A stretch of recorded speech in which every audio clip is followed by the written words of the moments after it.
Maybe you're not a natural writer, or maybe you're just a little rusty. Either way, you can improve your content writing skills to the point of massively impacting your audience and turning them into buyers. Let me show you how you can improve your content writing skills.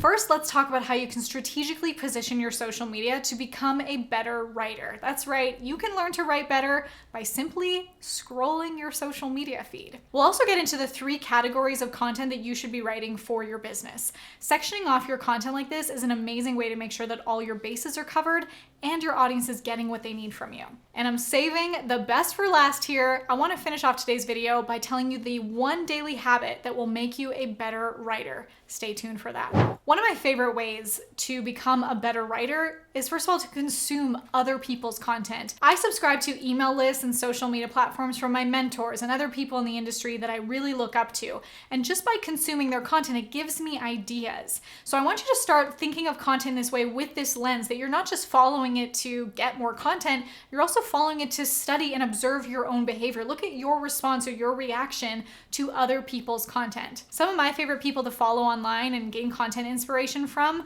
are Russell Brunson, Alex Sharfin, Steve Larsen, Christy Code-Red. And so think of some of your own. Who are the people that you can follow, not just to enjoy consuming their content, but you can get ideas from to see, how did they hook me in with that first sentence? What was the story that they told that tugged at my heartstrings or gave me some sort of emotion or even humor? Like, that's a great response to get people to keep following through. And how did they have a call to action that led me through to actually take action? So make sure that you're paying attention to this. You know, I love the phrase of you are the average of the 5 people you spend the most time with, but I think that also translates into you are the average of the kind of content that you consume. So I want to hear from you. Who are some of your favorite people to follow online in terms of copywriting? Leave your suggestions in the comments below, because I'd love to follow them too. Now, there are 3 categories of content that you should be writing and creating for your business. And you also want to be seeing this through the lens of how intimate your audience is with you. Typically, I like to look at my audience as cold, warm, hot. So my cold audience needs a little bit more nurturing so that they'll get to know me and then become warmer to potentially knowing who I am, how I can serve them, and what they can purchase from me.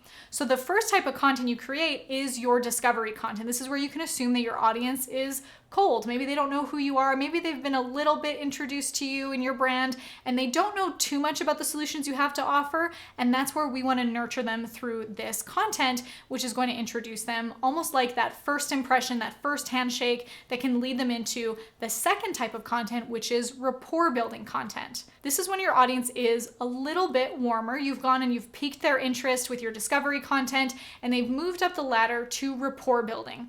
This is where you can nurture your audience and build familiarity with them and warm them up to the possibility of investing in your offers. And the third type, this is basically the most intimate, is the behind the scenes VIP content. This is basically the closest that your audience can get to you, the most familiar they are with you and your message. And with this content, you can be more casual, maybe more vulnerable. It allows your audience to feel like they're even getting a sneak peek or behind the curtains of you. I've used this kind of content to even document an upcoming launch or what the business is doing behind the scenes, so that it even creates demand before I've launched. It had people with their credit cards out, eager to actually get their hands on something that they saw me creating in the background. And in day-to-day aspects, it also creates a more thorough picture of you and your life, so that people feel like they know who you are, they know, like, and trust you.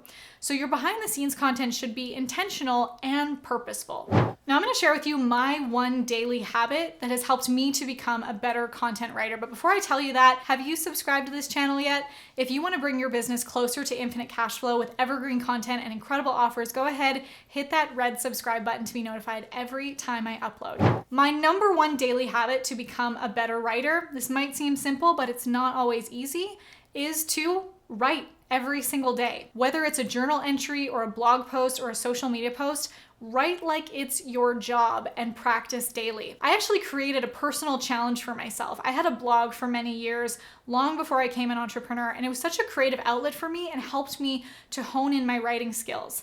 And it really helped because if I gave myself the challenge of I have to write 1 thing a day, it made me look for content ideas around me. Instead of like banging my head against the wall trying to come up with some idea, it's like I opened up the blinders to be able to see content ideas all around me, whether it was something that I overheard remembered the grocery store, or a memory that popped up from my childhood that gave me an epiphany as to why I am who I am today. So when you can get in the practice of writing, whether it's personal like blog posts or whether it is email copy or sales page copy, whatever you want to get better at, practice that and put it into practice. This is also going to help you so much with critical thinking, because writing is critical thinking. Going back to my first tip about studying content from the mentors and creators that you like to follow, this can also create great prompts for you in your writing. If you look at maybe one of your mentors and something that they posted or wrote about on their social media, and then you add to that, or you analyze your thoughts in response to that, that could be a great prompt for you to be able to expand your mind and get those neural connections linked in your brain to be able to grow this skill. It's like a muscle, just like any other. The more you practice it, the better you're going to get at it. Every single content creator or writer that you follow, that you look up to, started here. And this is the exact same pathway for you to be able to grow this skill and be able to reach a wider audience. Regardless of what you're writing, make sure you're always reverse engineering the outcome. What's the epiphany that you want the reader to have from that piece of content? What are the big takeaways that you want other people to be able to walk away with? And to do this, you also need to reverse engineer that one step further to know exactly who you are writing to.